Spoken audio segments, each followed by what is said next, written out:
আসসালামু আলাইকুম, welcome to my new blog. আমি দিলশাদ শারমিন। কেমন আছেন সবাই? নতুন করে আরও একটা ভিডিও নিয়ে হাজির হয়েছি আপনাদের সামনে। আজকে যাচ্ছি তেলিয়াপাড়া চা বাগান পরিদর্শন করতে। একদিনের একটা ওয়ান ডে ট্যুর, ছোট্ট একটা ট্যুরের ভিডিও আপনাদের সাথে শেয়ার করছি। আপনারা যারা একদিনের জন্য ট্যুরে যেতে চান তারা কিন্তু এই ধরনের প্ল্যান করতেই পারেন। খুব বেশি সময় বা খরচ আপনাদের করতে হবে না। জাস্ট একটা উবার বা একটা গাড়ি ভাড়া করে ফ্রেন্ড সার্কেলদেরকে নিয়ে চলে যাবেন।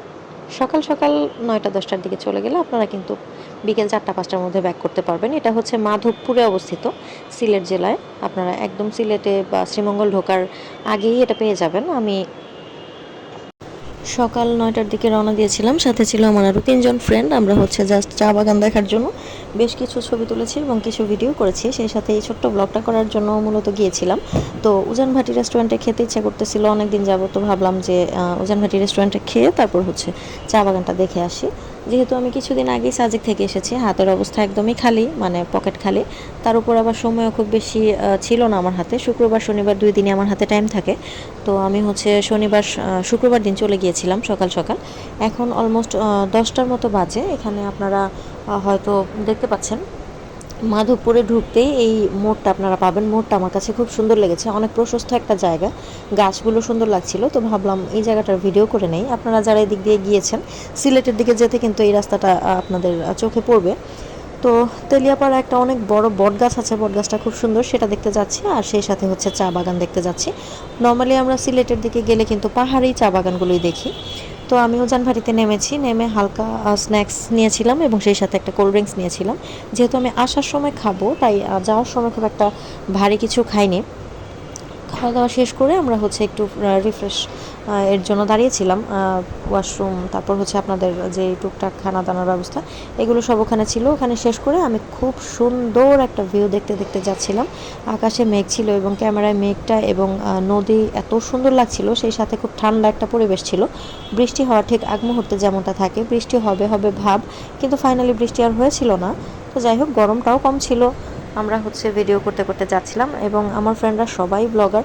তো তারা ভিডিও করছিল এবং নানান ধরনের কাজকর্ম নিয়ে তারা গাড়িতে ব্যস্ত ছিল। আমি আমার ভিডিও নিয়ে ব্যস্ত ছিলাম। আচ্ছা, জানিয়ে রাখি, আমাদের আসা যাওয়ার আপ ডাউনের জন্য যে গাড়িটা আমরা ভাড়া করেছিলাম, সেটার ভাড়া ছিল 3000 টাকা। আমাদেরকে নিয়ে যাবে, আমরা ঘন্টাখানেক ওখানে থাকবো, রেস্ট নেবো, ছবি টবি তুলবো। তারপর যাওয়া এবং আসার সময় উজান ভাটিতে নেমে আমরা আমাদের খাবারগুলো গ্রহণ করব এবং পরবর্তীতে সে আবার আমাদেরকে রিটার্ন নিয়ে আসবে। এবং সর্বোপরি তার ভাড়া ছিল, অর্থাৎ আমাদের ড্রাইভার ভাইয়ার ভাড়া ছিল 3000 টাকা। আপনারা 3000 টাকার বিনিময়ে আসা যাওয়া এবং একদিনের এই ধরনের ট্যুরের জন্য রেন্টে কার নিতে পারেন।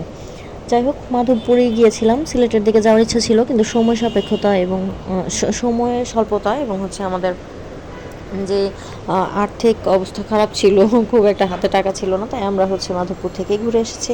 এখানে মেঘগুলো ঘূর্ণিঝড়ের মতো জমতে থাকতে দেখে আমার খুব সুন্দর, অদ্ভুত সুন্দর লেগেছিল।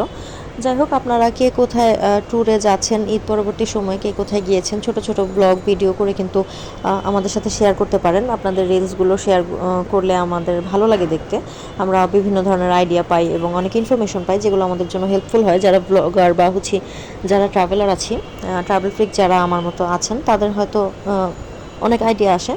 এনিওয়ে, আমি এখানে ভিডিও করতে করতে যাচ্ছিলাম আর খুব সুন্দর একটা টাইম স্পেন্ড করেছি। গাড়িতে খুব মৃদু গান ছেড়ে রেখেছিলাম, হালকা গান আমার বরাবরই পছন্দ। খুব হিপ হপ বা জিগজ্যাগ টাইপের গান, ইয়ো টাইপের গান আমার কখনোই ভালো লাগে না। হালকা মৃদু আছে, আমি কিছু রবীন্দ্রসঙ্গীত, নজরুল সঙ্গীত, এই টাইপের কিছু গান শুনতে শুনতে যাচ্ছিলাম। পাশাপাশি ভিডিও করছিলাম আর ভরপুর আড্ডা মাস্তিতে মেতেছিলাম। আমার বন্ধুদের সাথে খুব বেশি আড্ডাবাজি আমি করি সবসময়, বন্ধু বান্ধবীরা সবাই খুব আড্ডায় মেতে থাকি। তো রূপা খুব অসুস্থ থাকার কারণে, রূপা ইদানিং ট্যুর ট্রাভেল এর ব্যাপারে আগ্রহী কম। তার উপর আবার তার বাচ্চা ছোট, তো ওকে আমি সবসময় খুব মিস করি যে কোনো জায়গায় গেলে। এনিওয়ে, আমরা যাওয়ার সময় একটা হোটেলে ভাত খেয়ে নিয়েছিলাম, যেখানে একটা মাছের ভর্তা ছিল, সেটা খুবই মজা ছিল। আপনারা যারা তেলিয়াপাড়ার দিকে যাবেন তারা কিন্তু এই ভাতের হোটেলটার মধ্যে একটু ট্রাই করে দেখবেন খাবারগুলো। এই আমার সেই কাঙ্ক্ষিত বট গাছ। এই গাছটা আমার খুব পছন্দ হয়েছে। আমি এখানে বেশ কয়েকটা ছবি তুলেছি, টুকটাক ভিডিও নিয়েছি, যার একাংশ আপনাদের সাথে শেয়ারও করলাম। ভিউটা ভালো ছিল। সমতলের মধ্যে এমন চা বাগান দেখতে আসলে খুব একটা খারাপ না, কি বলেন আপনারা?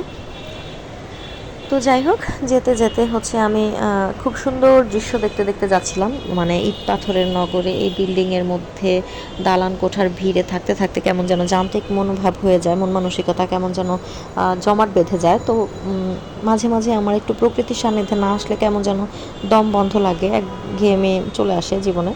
তো আমি হচ্ছে প্রকৃতির সান্নিধ্যে আসলে থাকতে পছন্দ করি। পাহাড়, সাগর, তারপর হচ্ছে চা বাগান বা এই ধরনের যেই একদম ন্যাচারাল স্মেলগুলো আছে, বিউটিগুলো আছে, এগুলো আমি খুব মানে নিতে পছন্দ করি।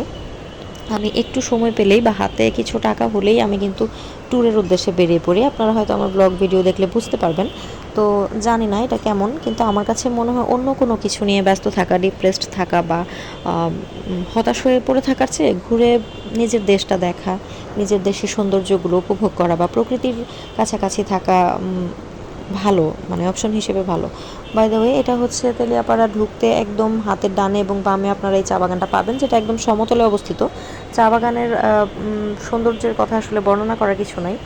তো আপনারা দেখতে পাচ্ছেন কি সুন্দর একটা ভিউ। এখানে যারা বাইকার ভাইয়ারা যাবেন তারা বেশি মজা পাবেন, এখানে বাইক রাইড করতে খুবই মজা হবে। আমিও রাইডিং যদিও জানি, কিন্তু আসলে আমার ওইভাবে বাইক রাইড করে কোথাও ট্যুরে যাওয়ার মতো সাহস বা অনুমতি কোনোটাই নাই। তো যাই হোক, আমি বলবো যারা বাইকার আছেন তারা এই দিকটাতে একটু যেয়ে দেখবেন, আশা করি ভালো লাগবে। আর ফ্যামিলি নিয়ে যাওয়ার মতো এটা একটা জায়গা, সেই সাথে আপনার ফ্রেন্ড সার্কেলরা তো যেতেই পারেন। তো একদিনের জন্য আসলে খুব দারুণ একটা প্ল্যান হতে পারে এটা। আপনাদের থাকা, খাওয়া, আসা যাওয়া সব কিছু মিলিয়ে আপনারা 5,000 টাকার মধ্যে আই থিঙ্ক হয়ে যাবে, যদি আপনারা একদিনের জন্য যেতে চান। আর এখানে থাকার কোনো ব্যবস্থা নাই, এখানে কোনো পর্যটন এরিয়া বা রিসোর্ট নাই যে আপনারা এখানে গিয়ে 1-2 দিন থাকবেন। তো আপনাদের গিয়ে ঘুরে ফিরে ছবি টবি তুলে ভিডিও করে একটু রেস্ট নিয়ে, চায়ের বাগান আছে, চায়ের দোকান আছে, এখানে বিভিন্ন রকমের ফ্লেভারের চা আছে, চা টেস্ট করতে পারেন। সেই সাথে আপনারা হচ্ছে আশেপাশের এলাকাগুলো ঘুরে দেখতে পারেন, গ্রাম্য একটা এলাকা। তো অনেকে হয়তো এই জায়গাটা চেনেন, যারা আমাদের জেনারেশনের অনেকেই হয়তো এগুলো মানে এক্সপ্লোর করেন, জায়গাগুলো যান, ঘুরেন, দেখেন। আপনারা হয়তো দেখলে চিনতে পারবেন বা বুঝতে পারবেন এটার সৌন্দর্যটা কেমন। তো যারা জাননি তাদেরকে বলবো একটু গিয়ে ঘুরে আসবেন, প্রকৃতির সান্নিধ্য থেকে ঘুরে আসবেন, দেখবেন মাইন্ড ফ্রেশ থাকবে, ভালো লাগবে, মন মেজাজ ফুরফুরা থাকবে।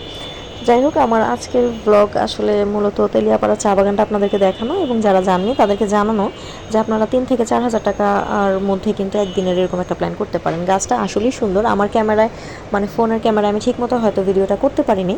আপনারা যারা প্রফেশনাল ফটোগ্রাফার আছেন তারা কিন্তু এখানে ফটোশ্যুট করতে পারেন। এখানে বিভিন্ন ধরনের মডেলিং বা পেজের জন্য কিন্তু আপনারা ফটোশ্যুট হিসেবে করার জন্য এই জায়গাটা বেছে নিতে পারেন। লোকেশনটা খুবই সুন্দর এবং এখানে যে কোনো ধরনের ছবি আপনারা ভিডিওগ্রাফি করতে পারেন। তো আসার সময় আমি হচ্ছে উজান ভাটিতে চা খেয়েছিলাম। চাটা যদিও একটু ভালো ছিল না, মানে আমার কাছে একদমই ভালো লাগেনি, কিন্তু উজান ভাটির গরুর মাংসটা খুবই মজা। তো আপনারা যারা উজান ভাটিতে যাবেন অবশ্যই গরুর মাংসটা ট্রাই করে দেখবেন। এটা কিন্তু খুব বিখ্যাত এবং নামকরা একটা রেস্টুরেন্ট, প্লাস এর গরুর মাংসটা আসলেই খুব মজা। যদিও আমি খাইনি, আমার গরুর মাংস খাওয়া নিষেধ, অ্যালার্জির কারণে আমি খেতে পারি না। আপনারা যারা যাবেন তারা কিন্তু খাবেন। তো ঘোরাঘুরি করে আবার ফিরে এসেছি এবং সন্ধ্যাবেলার গধূলির মুহূর্তটাও খুব সুন্দর ছিল। এই ছিল আমার আজকের ব্লগ। পরবর্তী ব্লগ বা ভিডিও হয়তো অন্য কোনো জায়গায় অন্য কোনো ইনফরমেশন বা এক্সপিরিয়েন্স আপনাদের সাথে শেয়ার করার জন্য করব। সে পর্যন্ত সবাই যে যেখানে আছেন ভালো থাকবেন, সুস্থ থাকবেন, ঘুরে বেড়াবেন, নিজের দেশ দেখবেন এবং মন মেজাজ ভালো রাখবেন। ভালো থাকবেন সবাই, সাবধানে থাকবেন। আল্লাহ হাফেজ।